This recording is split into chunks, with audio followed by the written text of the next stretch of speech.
Bismillahirrahmanirrahim. Assalamualaikum warahmatullahi wabarakatuh. Selamat siang, Ibu Erifa Samsiatin, SPD MSI, selaku dosen pengampu mata kuliah pembelajaran sains anak usia dini. Pada kesempatan kali ini, kami dari kelompok 2 izin mempresentasikan hasil diskusi kami mengenai topik yaitu keterampilan berpikir ilmiah pada anak usia dini. Sebelum melanjutkan pembahasan tentang topik yang kami bahas, izinkan kami, kelompok 2, memperkenalkan anggota kelompok kami terlebih dahulu. Anggota kelompok 2 beranggotakan yang pertama ada Alia Jamia Hafiel, yang kedua ada Aliani Nafaza Putri, yang ketiga ada Rati Ayu Andini, yang selanjutnya Joya Angelika Lestari, yang selanjutnya Armelia Azhar, dan yang terakhir Carla Devina. Boleh di next. Untuk pembahasan yang pertama yaitu mengenai latar belakang akan dijelaskan oleh Aliani Nafaza Putri dan Rati Ayu Andini. Untuk Rati Ayu Andini dan Aliani, waktu dan tempat dipersilakan.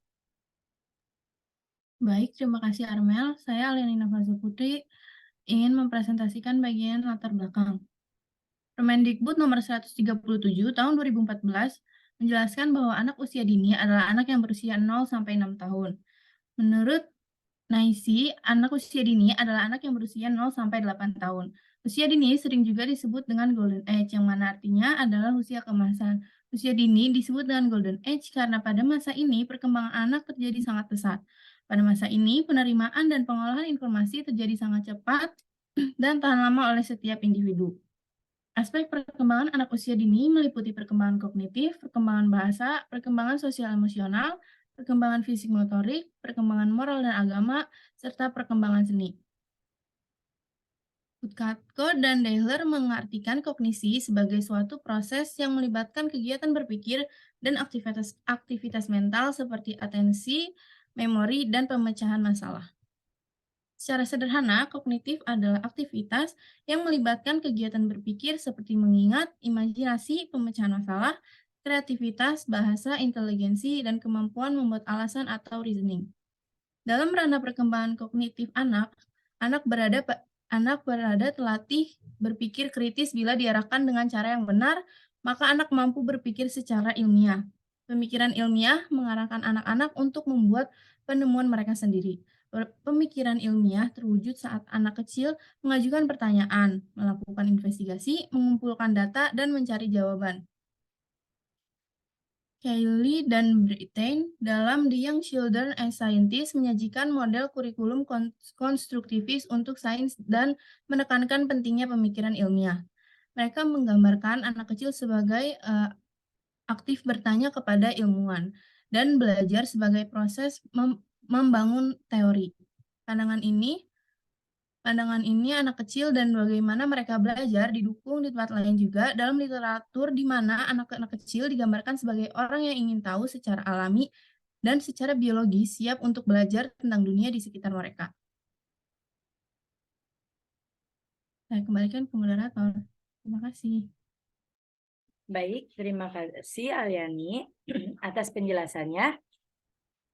Untuk yang selanjutnya, presentasinya akan dibahas oleh Rati Ayu Andini. Untuk Rati Ayu Andini, waktu dan tempat saya persilakan. Baik, terima kasih Armel. Kian biasa berkontribusi besar dalam aspek perkembangan kognitif. Biasa menjelaskan bahwa terdapat 4 periode perkembangan kognitif. Periode pertama yaitu periode sensori motor pada usia 0 sampai 2 tahun, yang mana anak akan menggunakan kemampuan sensori mereka seperti sentuhan, penglihatan, pendengaran, dan penciuman. Lalu periode kedua adalah periode pra-operasional, yaitu pada usia 2 sampai 7 tahun. Konsep ini juga disebut dengan pre-konsep. Pada masa pra-operasional, perkembangan bahasa anak berkembang pesat dalam mengekspresikan konsep pengetahuan. Anak mulai menggunakan istilah konsep seperti besar kecilnya ukuran, persegi bulat, yaitu bentuk, dan seterusnya. Kemudian ada periode ketiga, adalah periode operasional konkret, yaitu pada usia 7 sampai 11 tahun. Pada periode ini, anak akan berpikir secara logis mengenai hal atau peristiwa secara konkret. Perubahan proses berpikir seorang anak dapat berubah sesuai kecepatannya masing-masing. Dan periode terakhir yaitu adalah periode operasional formal, usia 11 tahun hingga ia beranjak dewasa. Pada periode ini, anak-anak dapat belajar menggunakan metode ilmiah mandiri, yaitu mereka belajar untuk memecahkan masalah secara logis dan sistematis. Mereka juga mulai mengerti konsep abstrak dan memikirkan solusi dalam memecahkan masalah. Kemudian, Vygotsky juga berperan penting dalam aspek kognitif. Vygotsky menyumbangkan pandangannya tentang perkembangan kognitif yang mengakui kekuatan perkembangan dan lingkungan. Vygotsky mengembangkan konsep alternatif yang dikenal sebagai zona perkembangan proksimal atau ZPD. ZPD adalah area antara di mana anak melakukan kegiatan secara mandiri dalam perkembangan mental dan kemana dia mungkin pergi dengan bantuan dari orang dewasa atau anak yang lebih dewasa. Cultural knowledge dipengaruhi dengan bantuan atau scaffolding yang diberikan oleh peserta didik yang lebih dewasa. Menurut Vygotsky, pelajaran yang baik melibatkan penyajian materi yang sedikit di depan perkembangannya. Itu saja yang dapat saya sampaikan. Saya kembalikan ke moderator. Terima kasih Andin. Nah, tadi kita udah membahas nih tentang latar belakang mengenai keterampilan berpikir ilmiah pada anak usia dini. Yang selanjutnya kita akan membahas, boleh di next, Alea. Nah, selanjutnya kita akan membahas tentang tahapan-tahapan atau proses berpikir saintifik pada anak usia dini saat adanya anak usia dini menerima stimulasi ketika mereka melakukan pembelajaran sains. Nah, untuk materi ini atau topik ini akan dibahas dan dijelaskan oleh Alea Hafiel. Untuk Alea, waktu dan tempat saya persilakan. Baik, terima kasih Armel atas kesempatannya. Ini saya akan menjelaskan mengenai tahapan-tahapan atau proses berpikir saintifik atau ilmiah pada anak usia dini saat ada stimulasi saat sedang belajar sains. Kemampuan berpikir ilmiah atau saintifik adalah kemampuan berpikir yang logis dan empiris. Maksudnya, penalaran yang logis dan makna yang empiris atau yang berdasarkan penemuan atau fakta atau pengamatan yang sudah dilakukan secara mendalam berdasarkan fakta yang nyata dan bisa dipertanggungjawabkan oleh anak. Sejalan dengan pendapat dari Piaget, perkembangan pemikiran ilmiah dimulai saat indera anak berkembang dan mulai membiarkan informasi tentang dunia. Selanjutnya, menurut Mustafa, pada tahun 2016 juga berpendapat bahwa dalam melaksanakan kegiatan ilmiah diperlukan kemampuan berpikir ini atau kemampuan berpikir ilmiah memungkinkan anak untuk dapat berpikir secara teratur dan hati-hati, yang mana itu juga merupakan dari perkembangan kognitifnya. Anak usia dini ini memiliki keingintahuan yang sangat besar atau high curiosity. Hasil dari rasa keingintahuan anak yang sangat tinggi itulah yang menyebabkan dan juga mengantarkan anak pada pemikiran yang sangat kritis. Sejalan dengan pendapat dari Johnson, berpendapat bahwa berpikir kritis yang kita arahkan dengan benar akan mengembangkan kemampuan berpikir secara ilmiah. Anak usia dini memiliki ciri dalam berpikir saintifik atau ilmiah itu analisis, sistematis, terorganisir, serta logis. Menurut Kuhn pada tahun 2004 mengemukakan bahwa kemampuan berpikir ilmiah atau saintifik terdiri dari 4 tahap. Yang pertama adalah inquiry atau secara empiris dan penyelidikan. Pada tahap ini, anak usia dini menyelidiki hubungan atau informasi yang baru saja ia temui melalui beberapa tahap.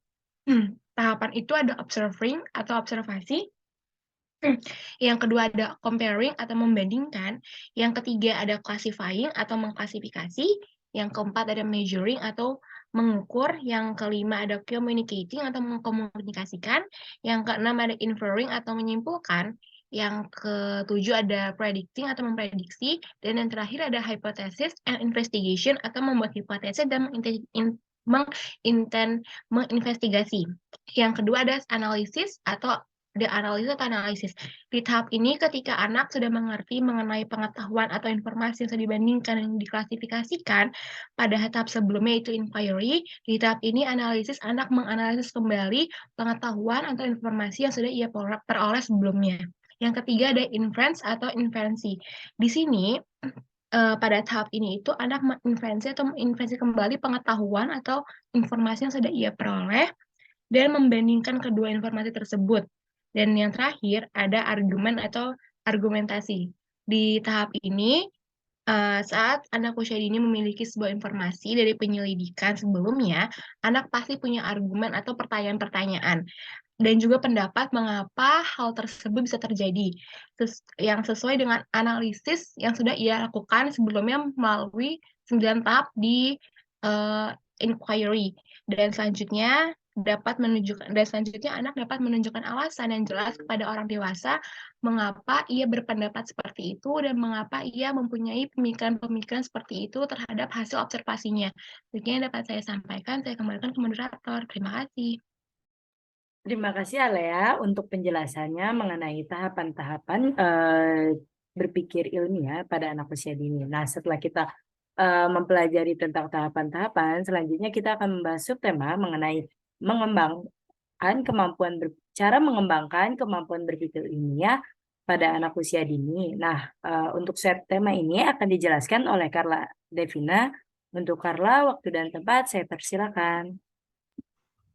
Baik, terima kasih Armel atas waktunya.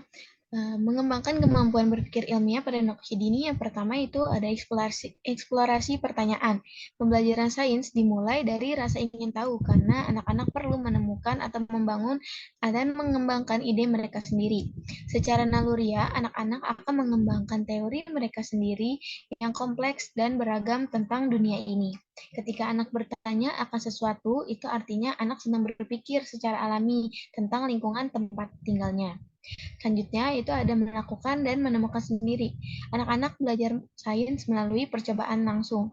Anak membutuhkan waktu untuk melakukan sains, mencoba berbagai hal, dan berpikir sendiri hingga mendapatkan jawaban yang benar. Anak-anak harus dilibatkan dalam sains, baik secara fisik maupun mental, dalam menyelidiki dan memanipulasi elemen-elemen di lingkungan mereka. Menurut Kyle dan Brittain tahun 2003, Kilmer dan Hoffman tahun 1995. Boleh di next?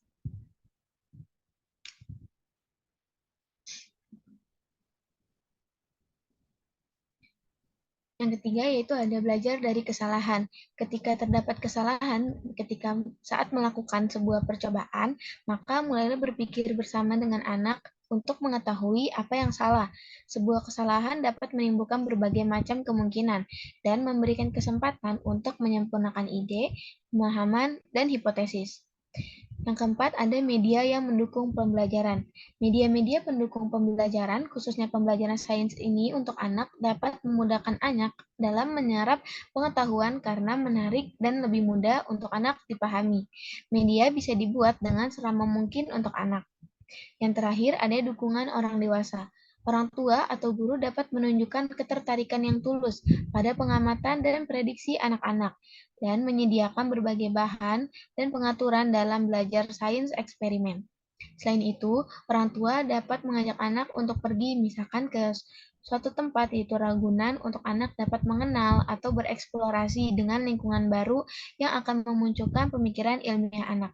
Sekian dari saya, dikembalikan kepada moderator. Baik, terima kasih Carla atas penjelasannya mengenai tahapan-tahapan berpikir ilmiah. Yang selanjutnya kita akan membahas tentang penggunaan media apa saja sih yang digunakan dalam kegiatan ini, dan subtema ini akan dijelaskan oleh Joya. Untuk Joya, waktu dan tempat saya persilakan. Baik, terima kasih Armel. Selanjutnya yaitu penggunaan media dalam praktek menstimulasi anak usia dini. Untuk pengertian dari media planning sendiri adalah pengadaan media di mana bermanfaat sebagai sarana anak mempelajari hal baru. Nah, pemikiran anak yang belum bisa dilakukan secara abstrak atau membutuhkan penggambaran yang konkret, menjadikan anak perlu melihat, mendengar, dan merasakan langsung untuk mempelajari suatu hal. Nah, media yang digunakan dalam pembelajaran dapat menggunakan berbagai bahan sesuai dengan kebutuhannya.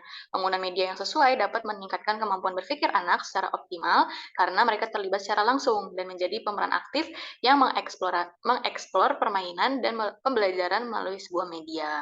Nah, berikut ini selanjutnya yaitu media-media yang digunakan untuk menstimulasi proses berpikir dan sensori pada anak usia dini. Boleh di next.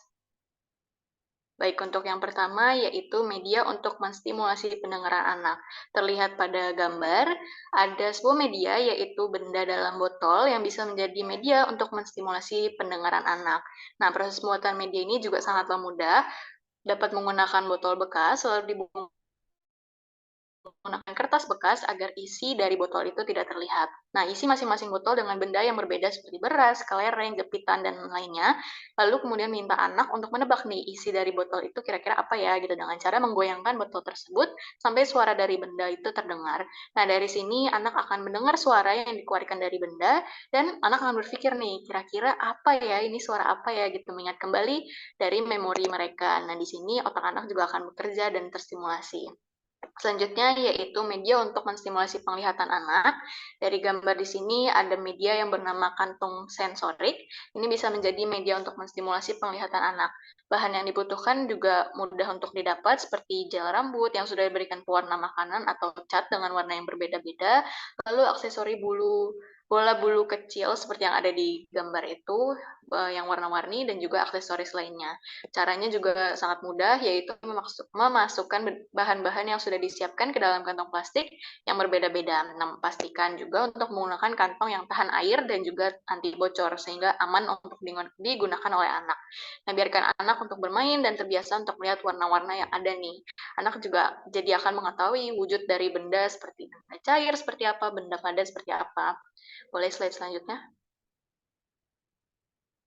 Yang selanjutnya yaitu media untuk menstimulasi penciuman anak. Nah, kalau dari gambar ini udah terlihat ya, kalau anaknya matanya ditutup gitu, terus itu ada kertas-kertas, isinya bisa diisi dengan bumbu-bumbu dapur, seperti bawang putih, kunyit, kayu manis, jahe, daun jeruk, dan lainnya gitu yang dapat mudah didapat dan mungkin anak kenal, lalu dibungkus dengan kertas secara terpisah. Nah, biarkan anak untuk memilih kertas nih yang mereka inginkan, lalu tutup mata mereka. Biarkan anak untuk mencium harum dari bumbu-bumbu dapur tersebut dan minta mereka untuk menebak kira-kira benda apa yang sedang mereka cium.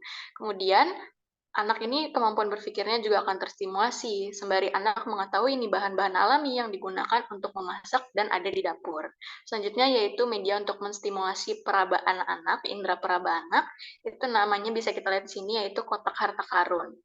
Nah, ini isinya itu kira-kira mainan-mainan yang disenangi oleh anak gitu, bisa diisi dengan pasir, kelereng, manik-manik, koin, dan mainan kecil lainnya. Lalu tentunya dengan tekstur yang berbeda-beda. Lalu minta anak untuk mengeluarkan barang dari kotak juga tidak apa-apa gitu, dan biarkan anak untuk bereksplorasi gitu secara sendirinya, agar mereka bisa mengetahui nih benda-benda di sekitarnya, misalnya kelereng ada yang besar, ada yang kecil, lalu pasir teksturnya seperti apa, seperti itu. Selanjutnya boleh? Nah, kemudian ada media untuk menstimulasi indera perasa anak. Di sini bisa dilihat ada 5 piring dengan isi bahan yang berbeda-beda. Di situ ada garam, gula, bubuk kopi, air jeruk, dan juga tepung. Nah, di sini minta anak untuk mencoba nih, kira-kira satu persatu ini apa ya, rasanya seperti apa ya, gitu. Seorang guru atau orang tua juga bisa membantu anak membimbing mereka dengan memberi informasi nih, kalau misalnya garam itu yang mereka rasakan asin gitu. Nah, itu ternyata namanya garam, seperti itu. Selanjutnya yang terakhir yaitu media untuk menstimulasi gerakan otot anak. Nah, ini salah satu permainan yang cukup terkenal gitu mungkin ya di anak-anak yaitu slime. Ini bisa menstimulasi gerakan otot anak. Pembuatan media slime juga bisa dilakukan sendiri agar anak terhindar dari bahan-bahan yang dapat membahayakan gitu. Slime dapat dibuat dari kanji cair, lem, dan juga pewarna makanan. Lalu campur ketiga bahan tersebut sampai teksturnya sesuai dengan tekstur slime yang kenyal-kenyal seperti itu ya. Lalu ajak anak untuk bermain agar mereka terbiasa untuk menggerakkan otot-otot jari mereka secara luas. Seperti itu. Terima kasih, sekian dari saya kembalikan kepada moderator.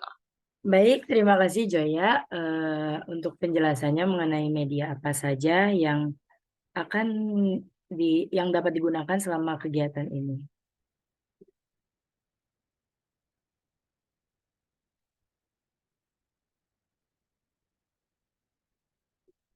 Nah, untuk selanjutnya Kami selaku kelompok 2 akan menunjukkan beberapa referensi yang kami gunakan selama berdiskusi mengenai keterampilan berpikir ilmiah pada anak usia dini. Berikut adalah referensi yang kami gunakan selama kami berdiskusi mengenai tema ini. Boleh di-scroll. Nah, berikut beberapa referensi yang kami gunakan.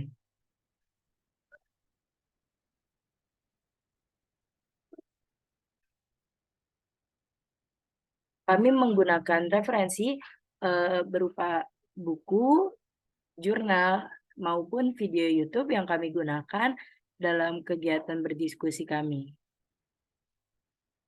Oke. Mungkin cukup sekian presentasi kelompok kedua mengenai keterampilan berpikir ilmiah pada anak usia dini. Kurang lebihnya kami kelompok 2 memohon maaf jika ada beberapa kesalahan yang kami lakukan, baik perkataan maupun kesalahpahaman. Kurang lebihnya kami mohon maaf. Billahi taufiq wal hidayah. Wassalamualaikum warahmatullahi wabarakatuh.